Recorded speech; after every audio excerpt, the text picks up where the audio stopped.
kooxda Jubbaland ayaa dabaaldegaysa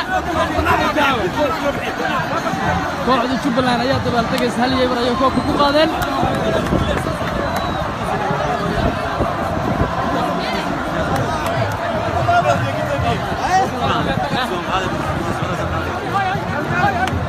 Jubbaland ayaa dabaaldegaysa hal yeebar ayay koobka ku qaadeen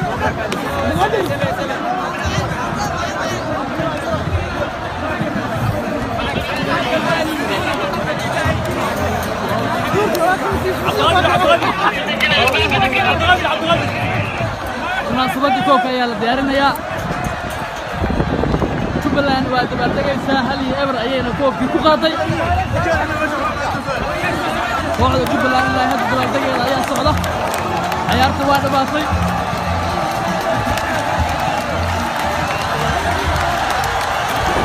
Jubbaland waxay la dabaaldegaysaa taageerayaasheeda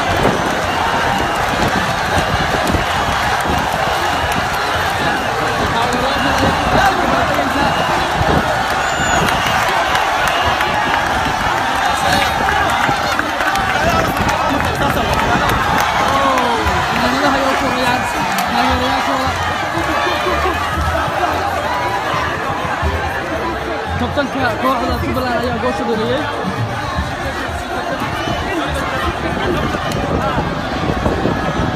garoonka dabaaldegaysa waxan iyo farxad ayaa isqabsatay labada dhinac ayay aadayaan kooxda Jubbaland